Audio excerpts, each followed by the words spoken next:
So it's a pretty basic installation. It comes with wall anchors if you were to put it into sheetrock, which I don't know why you would do that on the outside. Maybe I guess certain types of siding you might need that, I don't know. But anyway, it comes with these 6 Phillips head screws. I'm guessing they're stainless screws by the looks of them, I hope so.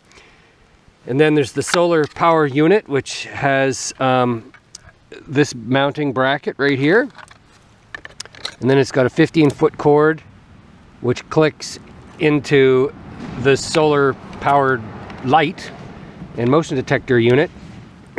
And there's the motion detector, and it swivels and, you know, angles up and down, so you'd have to play with that. And also these lights will angle to point to wherever you want the you know, the light to shine.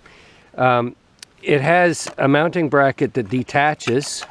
So you install this first and then basically drop the unit on top of the mounting bracket, and that will ensure you're able to slide this thing on top of that thing when you're done the install. The packaging was very clear. I opened up the box like this, and the first thing I saw was the instruction manual. There was, you know, as always, too much plastic, too much cardboard that came with it, but overall I think it was packaged well, and the instructions are very clear, and it's not a complicated setup. So basically I've got the pole. I'm going to decide at what height I want the solar panel to be and where I want the light to shine.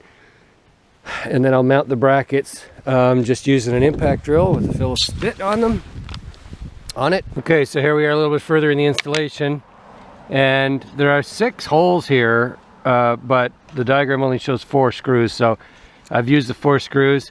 I do want to point out the screws that came with this are low quality. Not a big surprise, I guess, but a little bit disappointing. I did have not the optimum size Phillips bit in the drill, and I just rounded that screw out after it was, fortunately it was in enough, so I'm okay there. But anyway, just be wary. You need to, and it's good practice anyway, have the exact bit for the screw you're trying to apply. And I have a neighbor that's really into solar power, and I basically looked at the angle that their solar power or solar panels were facing and pointed it about the same place. So very scientific, as you can tell. There's 15 feet of cord here, and I'm sure that's so that you can put the solar panel in an optimum place for solar collection, but the light in an optimum place for wherever you want the light to shine. In my case, it doesn't really matter, it's the same place. So I've got all this extra cord, so I just use some U-nails to secure the cord.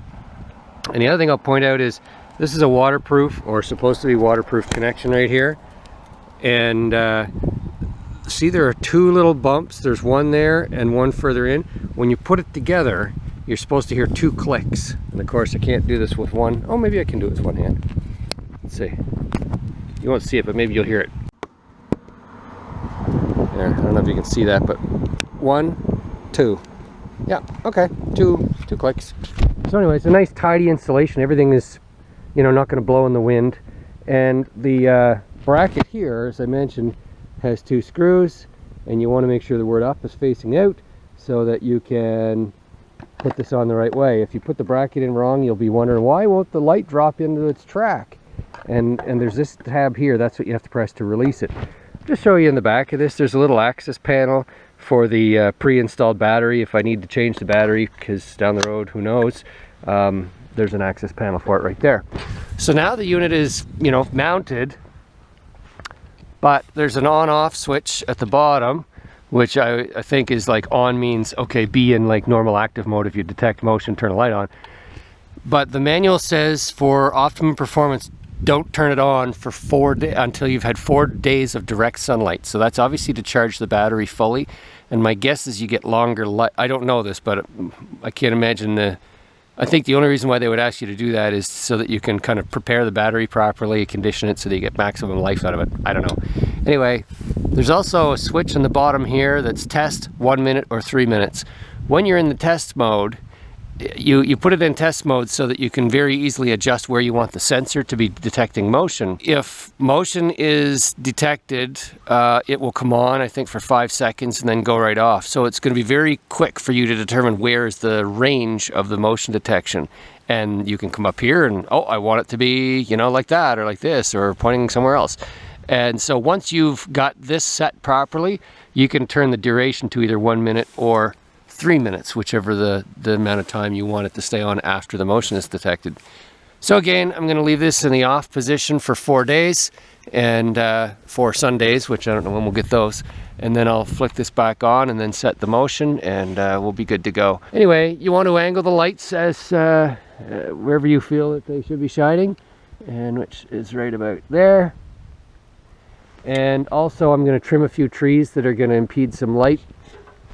And of course, obviously, before you put this on, pretend you're the solar panel and look up at the sky and see if that's where your sun is, and our sun travels right along here. So I think I'll be good like that.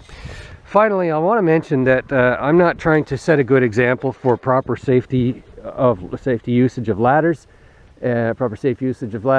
or up near power poles. You know, I'm not concerned about my safety in this case, but you certainly should not take this video to be like, oh, it's safe to climb up power poles. I'm not at all condoning that for anybody else, and it is possible the power company will come and tell me to remove this, or they may just break it off when they go up there sometime. So I'm ready for any of those scenarios, and I will comply if asked to comply. Okay, that's all I have for now. Good luck with your do-it-yourself project, and if you like my channel, please subscribe.